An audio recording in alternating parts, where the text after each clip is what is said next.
မင်္ဂလာပါရှင်ရတနာတုတ်အနှစ်ချုပ်ဆိုတဲ့တရားကောင်းစဉ်တွေကနေပူဇော်ပေးပါမယ်ရှင်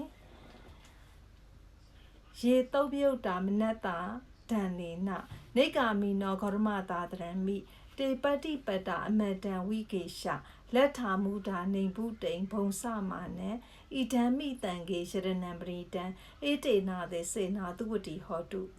ဂေါရမသာသနာမိမြတ်စွာဘုရားရဲ့သာသနာတော်မှာမနတ္တာဒဏ်နေနတကယ်ကိုခိုင်မာတဲ့စိတ်ဓာတ်နဲ့တုတ်ပြုတ်တာစ조사အထောက်ကြတဲ့ပုဂ္ဂိုလ်တွေဟာနေကာမီနောသူတို့တဏ္ဍာမှာရှိတဲ့ကိလေသာတွေကိုဖယ်ရှားပြနိုင်ကြတယ်တဲ့ခိုင်မာတဲ့စိတ်ဓာတ်ဆိုတာဟာကုသိုလ်ကောင်းမှုနဲ့ပတ်သက်ပြီးတော့မဖြစ်မနေစ조사အထောက်မယ်ဆိုတဲ့ခိုင်မာတဲ့စိတ်ဓာတ်ဒီဘဝမှာပဲမတ်ဖို့ရအောင်စ조사အထောက်လိုက်မယ်ဆိုရင်ကိုယ်တဏ္ဍာမှာရှိတဲ့လောဘဒေါသမောဟတွေကိုထုတ်ပြနိုင်ပါလိမ့်မယ်တဲ့တချို့ကငါကစိတ်တူတတ်တယ်လာမပြောနဲ့ဆိုပြီးတော့စိတ်တူတာကိုဂုဏ်ယူနေသေးတယ်တဲ့မာနာ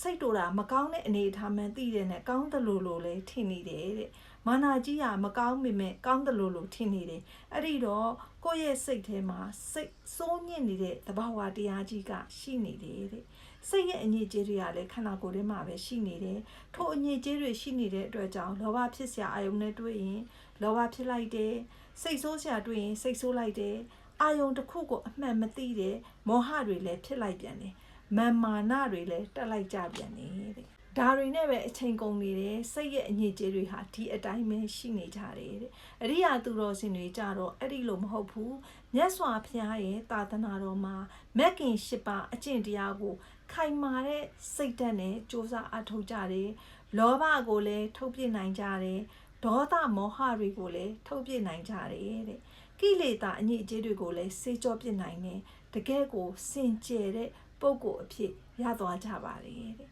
ဒါကတော့ရတနာတုတ်အနှစ်ချုပ်ဆိုတဲ့